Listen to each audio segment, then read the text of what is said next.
So AEW happened. Time for AEW Dynamite review. Um, so see whatever. We see Hangman coming out, opening the show, and he's showcasing the world title that hasn't been seen in like God knows how long. I actually can't seem to really care, or I didn't notice in terms of like, oh, good, the title's been seen in like months, but like the end of the day, like I totally didn't like care because of how much the interest of AEW is. So I didn't notice. The show started with Hangman, getting a promo. I'm gonna be honest with you guys. I now notice why, a lot of people, and even a lot of people, like did not even think Hangman was a great world champion. Okay. Um, I'm not trying to hate on the idea. Oh, people don't have feelings. Why are men like showing emotion or whatever? The end of the day, it's like you're supposed to still be a badass. I don't think like Hangman is like acting like much of a badass. It's like relying on supposedly he's a millennial cowboy. How is that cool? Okay, being a millennial cowboy. Just be a fucking cowboy. And sure, you'll have emotion. It's not a problem. It's just the end of the day, actually still act like a fucking badass. Not like, oh, I'm gonna talk about, like, I have feelings and, I had mental issues. Like, what the fuck? It's like, shut up. Anyways, the show happened in, like, a sort of Renaissance type of, like, a stadium or something. I mean, it wasn't a stadium, but it was like some Renaissance stage. Like, it didn't even look like it was in an arena for first of all. I doubt this show was very small for Dynamite, but I guess because they were not selling tickets, I'm not sure. So much for, like, this is also kind of like bad in AEW's part. Like, AEW should be like in a bigger arena, even though they might have to tarp out some things. It would have helped them a lot better to be aesthetic wise for television. Like, this did not really look good on television. I guess the stage might have been cool for some of the people there, but just didn't really like work out in my honest opinion. Heyman came out, and obviously the fans said, "You deserve it." And Heyman says, like, "I'm more gratitude for all of you that you ever known. And you guys deserve a champion that you can see and a champion you can appreciate. I want to thank everybody who's been on the war. It was not just me in the war. It was everyone else who has been part of the war, like Orange Cassidy, Jay White, Copeland, the Ops, Brian Danielson, and a man who can't walk, who's going to be out for a few months, Will Ospreay. The soldiers in the battle against the Beth Price the last months. Thank you to Swerve Strickland for whatever reason you did. You did. I have a wife. I have 2 kids. A million people watching me, supporting me, respect me. People ask me what kind of man is Hangman. But tonight, I have to say, I am the fucking champion. People like, oh, I guess because he's some mental shit, which I don't get why you mentioned that, but that is what it is. I guess it's a fine promo. The thing is, what I didn't like about the show, like, also, it's just like, why immediately they're doing, Hangman, and they're doing a match with Hangman and Moxley on this show as a 6-man tag when literally they just had a match, and they had one of the most brutal matches, in their careers. Why are they doing this match? Like, why are they doing a 6-man tag? Shouldn't they be like not cleared to try to sell the match, and then they could easily do something next week or whatever? I don't know. Moxie could have just came out just like, I'm not done with you yet. Like, something. Maybe we could have had the Death Riders attack Hangman, and then that could have led to MJF maybe cashing in. It's like, my problem is, like, here's the thing, folks. You had the biggest show, sure, AEW's biggest show, right? You had just AEW's biggest show, WrestleMania. If you wanted to make people care about the show, you should have made this show, like, definitely a can't miss show. They use the momentum that you had from AEW All In, and definitely made this show must see. Like, do big things on the show, crazy shit that way gets like leading to new stories, even, or some goddamn freaking great momentum that you guys have, and go run off it to make people watch every week. All In was your opportunity to make people care about your show, by the way, and I feel like AEW unfortunately failed because this was an opportunity. You could have had MGF probably cashed in his Casino Gauntlet on this show. And then eventually we could have, wow, already a new champion. And that would have essentially made the idea of Hangman versus, Hangman versus MJF, right? Like MJ steals the title, and that you can easily build this match, build the future idea of MJF versus, Hangman for All Out or whatever, or something like that. Even though I don't have a problem if they were to do, let's say, Hangman versus Moxley for a big rematch at All Out.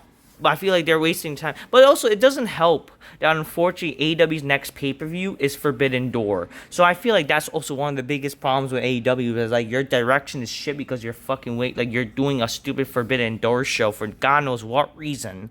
You're trying to appeal to old indie fucking fans, doing this whole Forbidden Door nonsense when literally every fucking time you're doing Forbidden Door garbage. So what's the fucking point of fucking Forbidden Door?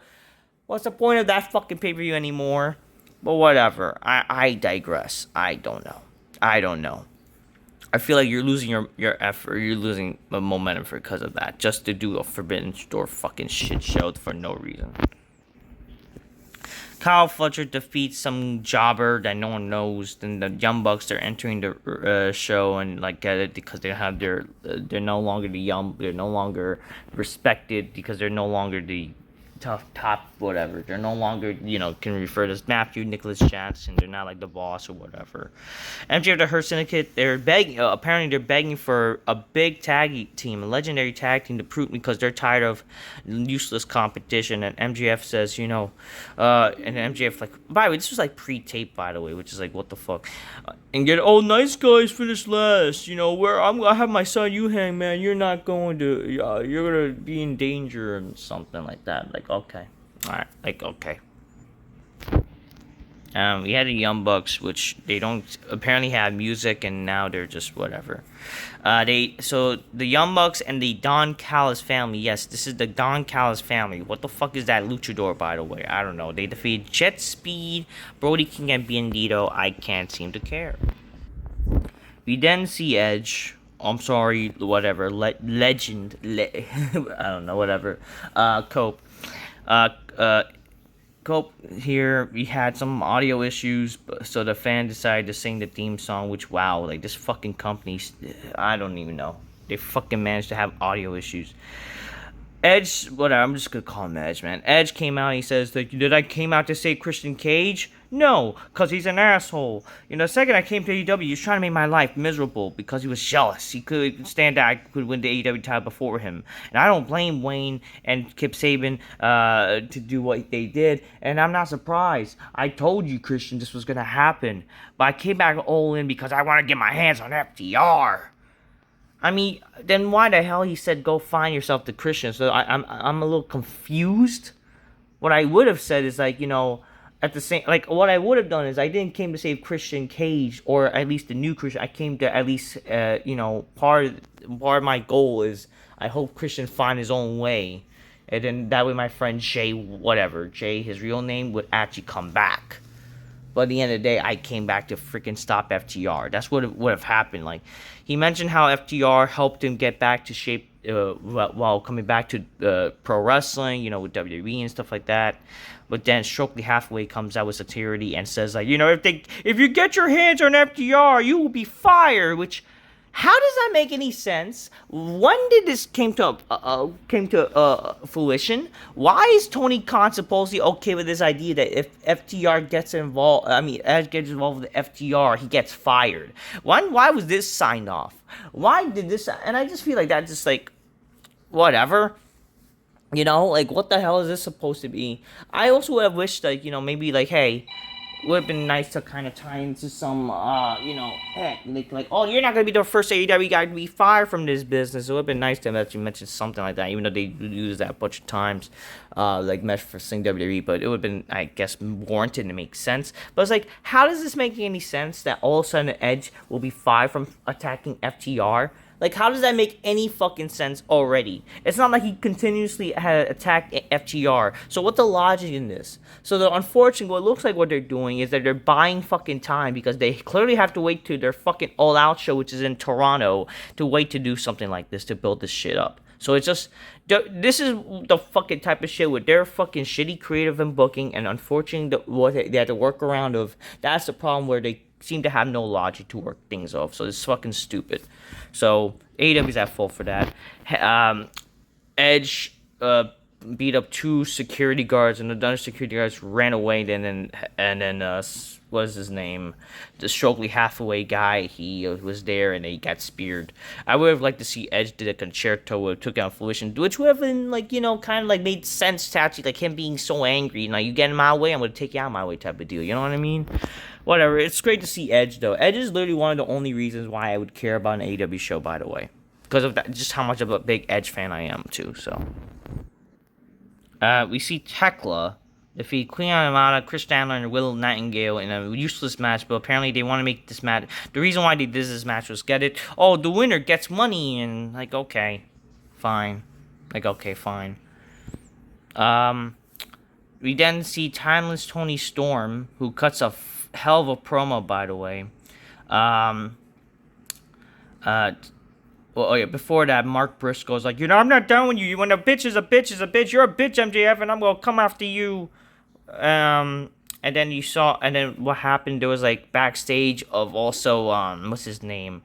The patriarchy, whatever, and yeah. I don't even remember. Actually, that's after this. Okay, so Tony Storm came out, right? Tony Storm comes out. He says, this bitch you can't rebut, but this strap is still a champ. She kind of rephrased some things that she said, but she's a great promo. Again, Tony Storm, I love her use of sexual innuendos and just her she's a great promo, that's for sure. Mercedes, we have done it to set it out. If Mercedes made one false move, I told you I would eat you alive, and darling, you were delicious. Which I love how they just kind of just went to all sexual, and I loved it. So, it was again Tony Storm. This time it's Tony Storm again. While she's kind of being this bisexual movie role, classical character. I love it. God bless Tony Storm. Really, I think she's amazing. Thank you for actually bringing some entertainment for the fucking show. Luther is in the line of duty, but he loses his wiener. Apparently, Storm's tits are pointing to the future. And the only thing, darling, is with knives. And I need to be careful now because this is a big one. And then and Dina and Kate Ember Moon showed up on television, whatever, with some person named Billy Starks, and for some reason she's a heel. I thought I don't even fucking care. That just goes how they fucking barely use her. Anyways, she says I'm gonna take you out. I took out Mina Chicago, your friend, and I'm gonna do it tonight in Chicago, London, and I have a contract. Stop looking for happy ending because a murder is coming. If you and then and then after that, Tony Storm, after her some weird video package with Antina, she says, "If you're winning, you're thrilling. I'm thrilling, and you'll be able to be back to the table because I'm timeless." Which okay. And then the patriarchy show up, and there were no longer patriarchy. We're no longer run by a Martian and Christian Cage. Simple. Your time is over. The question is how many Nick Wayne's is gonna win now, because how many I'm gonna win, and you're no longer gonna abuse me. You made a monster out of me. It's whatever. I don't know. I don't I really don't care. I don't. Okada defeats some jobber, and then Okada calls out Swerve for costing the Young Bucks or whatever. He's responsible for the Young Bucks losing power, and then Swerve just says what are you gonna do about it, bitch? And then what you do.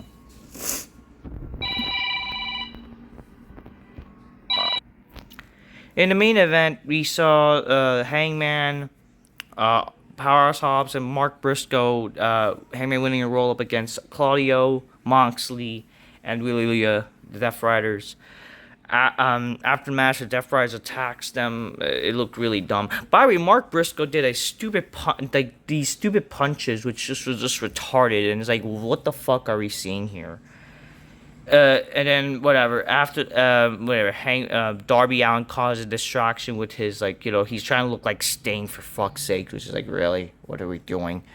He caused a distraction after the match. He looked like Sting, and then freaking Moxie got the buckshot lariat, and then that's how the show ends with the Hangman standing tall. Um, I don't know. I don't mind it. It just like really, this show did not feel like big. It just feel like great. It's like on maintenance. Like they didn't take advantage of their sort, like the all in, like the hype from all in to unfortunately live off from the hype to eventually prosper. Like this show did not establish really big things going on. This show didn't. This show really just felt like the usual Dynamite, for God's sakes, and it was kind of boring for some part. While there were certain things I didn't hate. I didn't hate the show. I didn't think this was like a terrible show. I just thought the show could have been so much better, if they had good booking and good creative. Unfortunately, it did not. So that's the darn shame about this show. Like I didn't mind Hangman's promo. I didn't mind, seeing Edge. I didn't mind, Time Stony Storm's promo. And the main event was actually not a bad match. It just unfortunately the show did not really take advantage of what it could have been. This show could have been much better if it had proper booking. Unfortunately, the show, I would say it wasn't the worst show. It wasn't terrible. It wasn't that great. It kind of just was just a little boring though. That's the problem, and that's my problem with AEW with this. And that's the problem with AEW. They can't really go off of the momentum they have from the pay-per-views to go through. And this is unfortunately going to be a big drop off.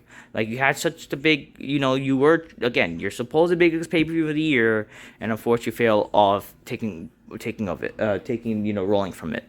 I'm just keeping it real. Get your gains close magnetically. Spy me, make the bitches go, oh shit, oh shit. That's what I'm done gotta say. Until next time, peace. Yeah, bye. Unfortunately, kind of lame show. And it's just disappointing, But I'm not surprised. It's AEW. They just fucking. What can I expect? This company's been around for 5 fucking years and can't fucking really do anything,